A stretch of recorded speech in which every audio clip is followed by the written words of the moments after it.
मी Priyadarshini max महाराष्ट्रामध्ये तुम्हा सगळ्यांचं स्वागत। रोज आपण आकाशात अनेक विमानं उडताना बघतो आणि ती विमानं बघितली की आपल्या मनामध्ये असंख्य स्वप्न तरळतात आणि ही स्वप्न पूर्ण करण्याचं काम योगेश व्यवहारे जे आहेत ते करतायत। ही स्वप्न ते नक्की कशी पूर्ण करतायत आता आपण त्यांच्याकडनं जाणून घेऊ। नमस्कार योगेश, स्वागत आहे तुमचं मॅक्स महाराष्ट्रामध्ये। आताच मी प्रेक्षकांना सांगितलं की विमान बघितल्यानंतर खूपशी स्वप्न येतात, तर ही स्वप्न पूर्ण करण्याचं काम तुम्ही नक्की कसं करता? नक्कीच ऍक्च्युली कसं असतं, आपण प्रत्येक जण काहीतरी शिकत असताना आपण आकाशातून जाणारी जी विमानं तुम्ही सांगितले या ठिकाणी पाहत असतो, तर आपण त्या विमानात कधी बसणार, कधी फिरणार आणि हा चान्स आपल्याला कोण देणार? तर नक्कीच हा चान्स आपल्याला CCTI देते। आता CCTI कसे देते? तर CCTI म्हणजे कॅबिन टू ट्रेनिंग इन्स्टिट्यूट, जे ट्रेनिंग सेंटर आहे, जे एव्हिएशन आणि ट्रॅव्हल मॅनेजमेंट रिलेटेड जे काही कोर्सेस आहेत 12th पासआउट स्टुडंटसाठी, ते आपण पुणे या ठिकाणी चालवतो। तर या इन्स्टिट्यूट मार्फत आपण एव्हिएशन म्हणजे विमानपत्तन निगडीत आणि ट्रॅव्हल अँड टुरिझम या इंडस्ट्री निगडीत जे काही कोर्सेस आहेत 12वीच्या विद्यार्थ्यांसाठी आपण या ठिकाणी चालवतो, ज्याच्यामधून आपण त्या इंडस्ट्रीमध्ये प्रवेश करू शकतो किंवा आपले करिअर घडवू शकतो। असे वेगवेगळे कोर्सेस आपण या ठिकाणी चालवतो।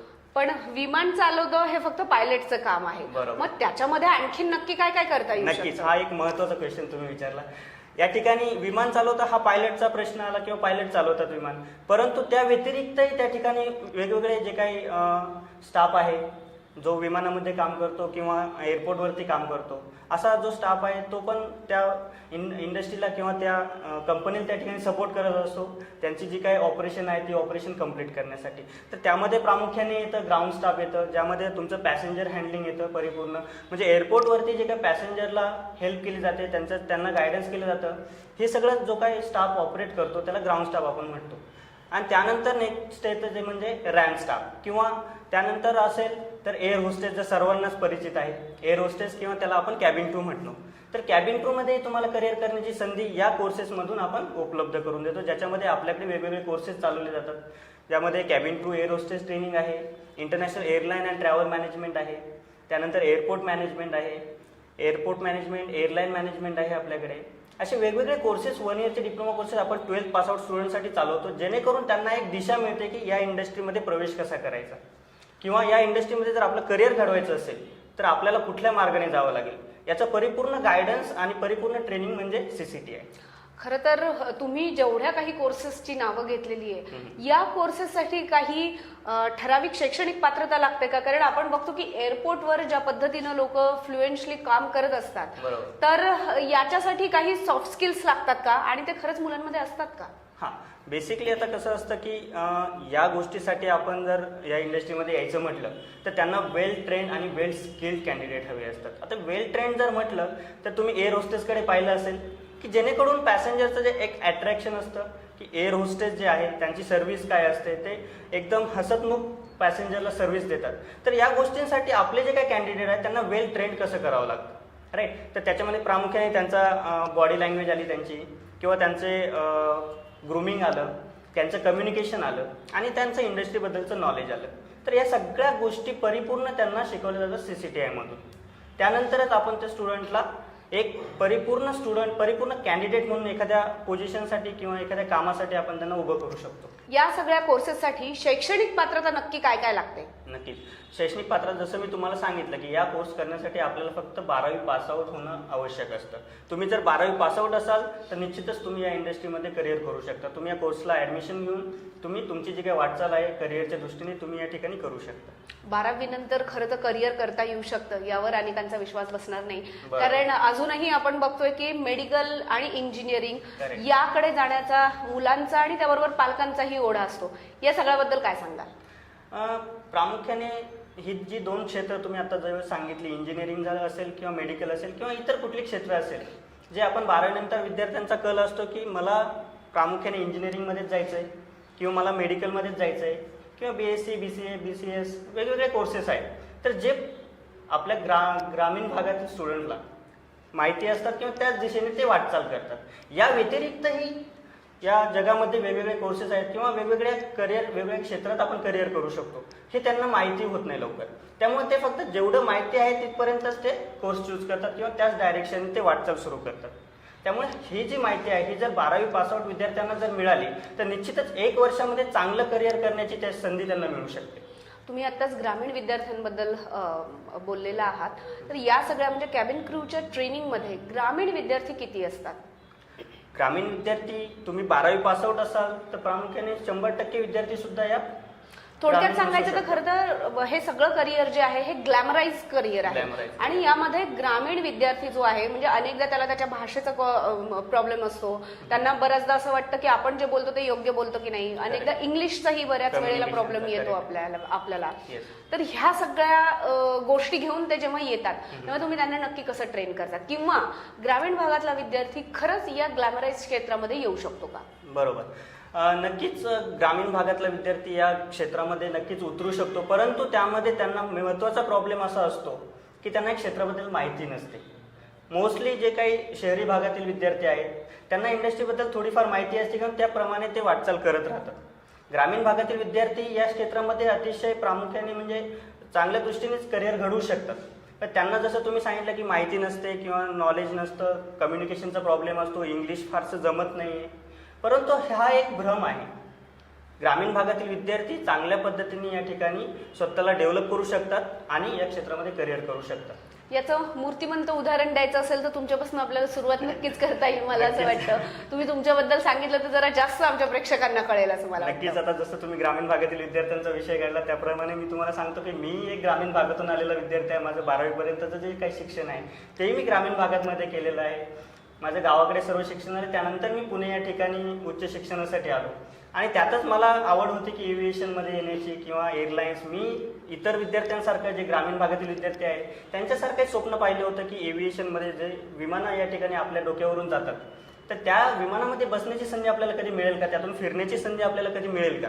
तर हाच विचार मी प्रत्येक वेळेस करत होतो. म्हणूनच मी पुण्याला आल्यानंतर या क्षेत्रामध्ये करिअर करायचा असा ठामपणे निर्णय घेतला आणि त्यातूनच मी हे करिअर क्षेत्र चूज केलं आणि नक्कीच त्याचा फायदा मला चांगला झाला की 1च वर्षात मला चांगली नोकरी मिळाली आणि त्याचप्रमाणे मी माझी वाटचाल पुढे सुरू ठेवली.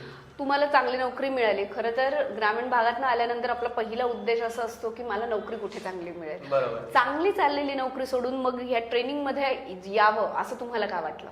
हा, आता मी जे स्ट्रगल केलं जसं मी सांगितलं की मी ग्रामीण भागातून आलो आणि माझी परिस्थिती एवढी चांगली नव्हती की मला इंजिनिअरिंगला किंवा इतर कुठल्या क्षेत्रामध्ये माझे पॅरेंट्स जास्त फायनान्शियल सपोर्ट करतील किंवा असं. मी एक नॉर्मल साधारण घरातला स्टुडंट होतो.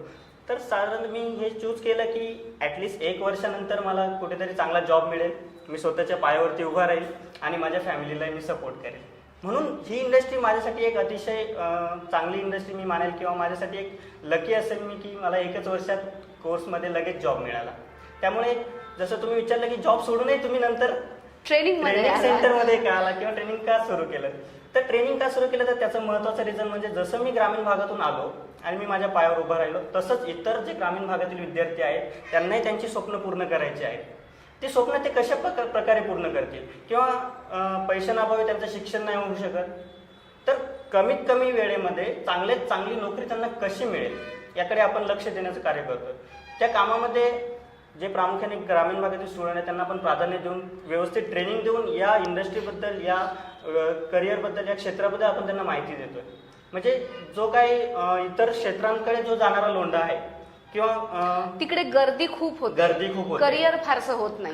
करिअर फारसं म्हणजे करिअर होऊ शकतं, परंतु कसं असतं की तिकडे फायनान्शियल प्रॉब्लेम्स असतात किंवा फॅमिली सपोर्ट नाही होत.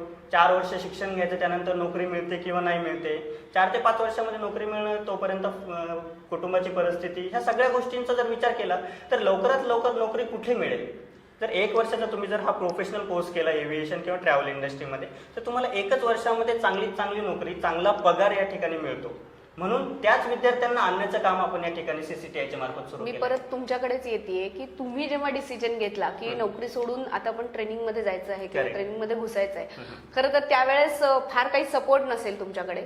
अशा वेळेला फॅमिलीने तुम्हाला कसा सपोर्ट केला की अनेकदा चांगलं चाललेलं आहे मग आता याच्यामध्ये कशाला नाही. प्रत्येक आईवडिलांना असंच वाटतं की आपला मुलगा चांगल्या नोकरीला लागलाय आणि चांगलं कमवतोय, घरालाही सपोर्ट करतोय. परंतु माझे जे स्वप्न होते ते थोडे वेगळे होते. त्यांचे स्वप्न बरोबर त्यांच्याप्रमाणे त्यांना माहित होतं की आपल्याला मुलाने चांगलं व्यवस्थित सेटल व्हावं, परंतु मी माझे स्वप्न घेऊन चालत होतो. मग माझे स्वप्न असे होते की काहीतरी ग्रामीण भागातील विद्यार्थ्यांसाठी आपण या ठिकाणी काहीतरी नवीन करायचं आहे. म्हणून आपण ठरवलं की क्रॅबिन क्यू ट्रेनिंग इन्स्टिट्यूट आपण सुरू करूयात की ज्याच्यातून ज्या ग्रामीण भागातील विद्यार्थ्यांना व्यवस्थित प्रशिक्षण देता येईल आणि इंडस्ट्रीबद्दल माहिती होईल. तर यामध्ये महत्त्वाचा सपोर्ट माझ्या आईवडिलांनी नक्कीच केला, कारण त्यांचं नेहमीच असतं की तू जे करशील ते चांगलं कर फक्त. म्हणून त्यांचं मी शतशः ऋणी आहे की त्यांनी मला चांगला सपोर्ट केला. त्यानंतर सेकंडरी पार्ट आला की माझे मित्र. या क्षेत्रामध्ये प्रत्येक गोष्ट सुरुवात करायची तर माणसाकडे काहीतरी सपोर्ट असायला हवा चांगला. आणि मी एकटाच म्हटलं तर मला चांगला सपोर्ट कोण देणार, तर माझे मित्र. तर माझ्या मित्रामध्ये प्रामुख्याने विश्वजित खोडदे सर आहेत किंवा विनोद सर आहेत, विनोद धुमाळ सर. त्या दोघांनीही मला चांगला सपोर्ट केला आणि आम्ही सर्वांनी एकत्रित येऊन विचार केला की आपण या ग्रामीण भागातील विद्यार्थ्यांसाठी काहीतरी नवीन करूयात. आणि त्याच पद्धतीने आम्ही वाटचाल करत हे ट्रेनिंग इन्स्टिट्यूट या ठिकाणी सुरू केलंय. ट्रेनिंग इन्स्टिट्यूट म्हणजे नोकरी सोडून तुम्ही इन्स्टिट्यूट सुरू केलंय, एवढ्या सगळ्यांचा सपोर्ट आहे आणि तुम्हालाही अनेकांना सपोर्ट करायचा आहे असंही तुम्ही सांगताय. मात्र या सगळ्या इन्स्टिट्यूटचं आता पुढचं व्हिजन तुमच्या डोक्यामध्ये नक्की काय आहे? मला ग्रामीण भागातील जास्तीत जास्त विद्यार्थ्यांना या इंडस्ट्रीमध्ये आणायचं आहे. जास्तीत जास्त विद्यार्थ्यांना मला प्रॉपर ट्रेनिंग द्यायचं आहे, जे की आपण आपल्या इन्स्टिट्यूट मार्फत अराउंड जास्त 3 ते 4 महिन्याचं प्रॅक्टिकल ट्रेनिंग विद्यार्थ्यांना प्रोव्हाइड करतो, ज्यातून मुलांना एक इंडस्ट्रीबद्दल माहिती होते किंवा त्या कामाबद्दल, त्या प्रोफाईलबद्दल त्यांना माहिती होते आणि ते इझिली जाऊन कुठे आपला जॉब घेऊ शकतात किंवा त्यांना जॉब मिळतो इझिली. तर अशा प्रकारे जे काही ग्रामीण भागातील जास्तीत जास्त विद्यार्थी आहेत त्यांना मला एक क्षेत्रामध्ये जॉब मिळवून द्यायचा, हे माझं एक सुरुवातीचं महत्त्वाचं उद्दिष्ट आहे. तुम्ही तुमच्या उद्दिष्टांबद्दल सांगितलं आणि ते सांगताना तुम्ही सांगताय की एक्सपोजर त्यांना अधिकाधिक जास्त प्रमाणात देण्याचा तुम्ही प्रयत्न करताय. हे एक्सपोजर नक्की कशाच्या माध्यमातून देण्याचा तुमचा प्रयत्न असतो? बरोबर. आता आपण CCTI मध्ये जे काही 1 इयरचे डिप्लोमा कोर्सेस या ठिकाणी प्रोव्हाइड करतो, ते 1 इयरच्या कोर्समध्ये कसं असतं की आपण जो थेरॉटिकल सेशन आहे आपण 12वी पर्यंत थेरॉटिकल मधूनच शिकत येतो. 12वीच्या नंतर प्रॅक्टिकली जेव्हा तुम्ही शिकता तेव्हा जास्तीत जास्त नॉलेज त्या गोष्टीबद्दल तुम्हाला येत असतं. म्हणून आपण जो थेरॉटिकलचा जो काय पार्ट आहे, जो थेरी सेशन आहे क्लासरूममध्ये आपण मुलांना शिकवतो, तर तो थेरी सेशनचा पार्ट आपण कमी करून प्रॅक्टिकल सेशन मुलांसाठी जास्त वाढवलंय. प्रॅक्टिकल सेशनमध्ये आपण 3 ते 4 महिन्याचं प्रॅक्टिकल सेशन घेतो, जे ऑन फील्ड असतं आपलं, किंवा आपलं दिल्ली या ठिकाणी प्रॅक्टिकल सेशन होतं, ज्यामध्ये आपलं लाईव्ह एअरक्राफ्ट ट्रेनिंग येतं, फायर फायटिंग येतं, किंवा एव्हिएशन इंडस्ट्रीमध्ये लागणाऱ्या ज्या काही फायर अँड सेफ्टीसाठी ज्या काही गोष्टी आहेत त्या आपण प्रॅक्टिकली मुलांना शिकवतो. जसं इन फ्लाईटमध्ये कॅबिन क्रूचं असेल तर कॅबिन क्रूला अनाउन्समेंट कसं करायचं, किंवा पॅसेंजरची सेफ्टी असेल त्या गोष्टीची काळजी कशी घ्यायची. तर या सगळ्या गोष्टी आपण प्रॅक्टिकली मुलांना शिकवतो. जास्तीत जास्त आपण प्रॅक्टिकलवरती भर देतो की जे आपले कॅन्डिडेट आहेत ते परिपूर्ण होतील आणि त्यांना लगेचच जॉब मिळेल. अशा प्रकारे आपण हा कोर्सचा पॅटर्न निवडलेला आहे. तुम्ही जे काही गोष्टी सांगतायत ह्या खरं तर फार दूरच्या झालेल्या आहेत. आपण आधी विमान म्हटलं की ते विमान आयदर पडतं किंवा हायजॅक होतं, अशी एक खूप मोठ्या प्रमाणावर भीती जी असते ती असते. म्हणजे कदाचित मुलांच्या मनात नसेल पण पालकांच्या मनात नक्की असते. तर जेव्हा मुलं ऍडमिशन्सला येतात तेव्हा हे सगळं तुम्हाला हँडल करावं लागतं का, किंवा ऑलरेडी पालक कन्व्हिन्स असतात की नाही आमच्या मुलाला घालायचंच आहे, त्याला हे ट्रेनिंग द्यायचंच आहे? सो असे काही प्रश्न येतात का तुम्हाला? बऱ्यापैकी भरपूर पालक आता मला भेटतात आणि इथून मागे भेटलेले आहेत की जे सांगतात, सर या इंडस्ट्रीमध्ये महत्त्वाची भीती म्हणजे माझं जे काही मुलगा किंवा मुलगी असेल ते आमच्यापासून दूर जाणार, किंवा विमानात जर पुढे काही अपघात झाला, कुठे काय झालं तर त्याचं जबाबदारी कशी असते. प्रामुख्याने मी त्यांना सांगत असतो की तुमचे ड्रीम्स तुम्हाला कंप्लीट करायचे, तुमचे स्वप्न तुम्हाला कंप्लीट करायचे, तुम्हाला एखादी गगनभरारी घ्यायची आहे तर तुम्हाला सर्वस्व सोडून त्या ठिकाणी गगनभरारी घ्यायची असते. परंतु त्यात प्रामुख्याने विचार येतो तो सेफ्टीचा. सेफ्टीमध्ये आपण मुलांना एअरलाईनमध्ये लागणारे जे काही गोष्टी आहेत त्याचं प्रशिक्षण आपण त्यांना देतो. जसं फायर फायटिंग असेल किंवा एव्हिएशन फर्स्ट एड असेल, तर एअरक्राफ्टमध्ये जर कोणाला काही मेडिकल इमर्जन्सी असेल तर ते हँडल कशी करायची, तर एव्हिएशन फर्स्ट एड आपण त्यांना शिकवतो. फायर फायटिंग शिकवतो. त्यानंतर आपण राफ्ट ड्रिल शिकवतो. जर त्यांचं इमर्जन्सी लँडिंग झालं तर ते इमर्जन्सी लँडिंगमध्ये तुम्ही कसं सर्वाइव्ह स्वतःला कसं सेव्ह करू शकता किंवा पॅसेंजरची तुम्ही कशी हेल्प करू शकता. तर त्याच्यासाठी आपण त्यांना राफ्ट ड्रिल ट्रेनिंग वगैरे किंवा स्विमिंग ट्रेनिंग आपण त्यांना प्रोव्हाइड करतो. ऑलरेडी ते सगळं ट्रेनिंग त्याच्या याच्यामध्ये दिलेलं असतं. महाराष्ट्रीयन माणूस म्हटला की तो फारसा व्यवसायाकडे झुकताना आपल्याला दिसत नाही, किंवा अशा समज आहे खरं तर की तो व्यवसायाकडे झुकत नाही. येणारी तरुण पिढी ही या सगळ्याकडे कसं बघते, कारण तुम्ही स्वतः नोकरी सोडून व्यवसायामध्ये घुसलेला आहात, तर याच्यात खरंच स्थिरता आहे.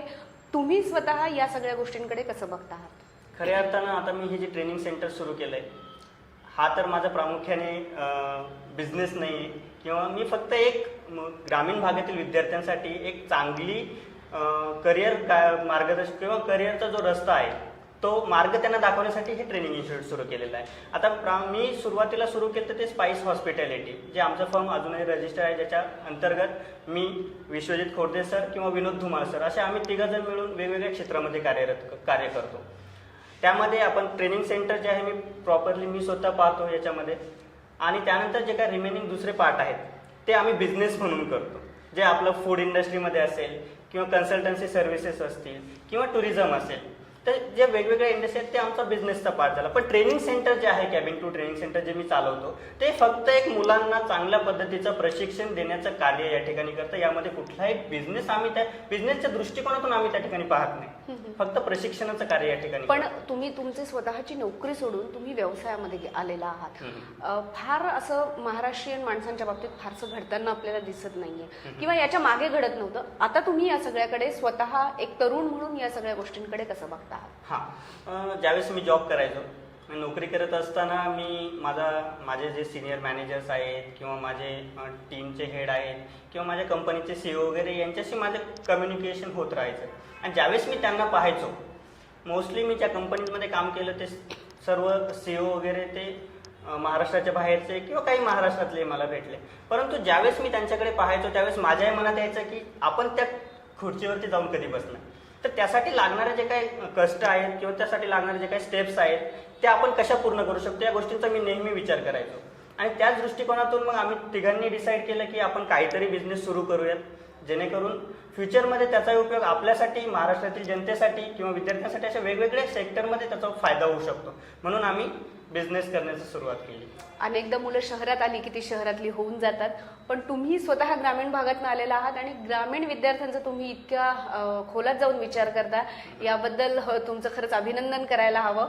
आणि पुढच्या वेळेस जेव्हा आम्ही फ्लाईटमध्ये केव्हा प्रवास करू तेव्हा केबिन क्रू मधले विद्यार्थी आम्हाला नक्की भेटतील अशी आशा करूया. विद्यार्थी मिळतील नक्कीच अशी आशा करूया. आणि अधिकाधिक ग्रामीण मुलं जे आहेत ते या ट्रेनिंग इन्स्टिट्यूट मधून येऊन फ्लोरिश होऊन चांगल्या प्रकारचं नोकरी आणि त्याबरोबर करिअरही करतील अशी आपण आशा करूया. आणि तुमच्या सगळ्या कामाला मॅक्स महाराष्ट्र तर्फे शुभेच्छा. धन्यवाद. धन्यवाद.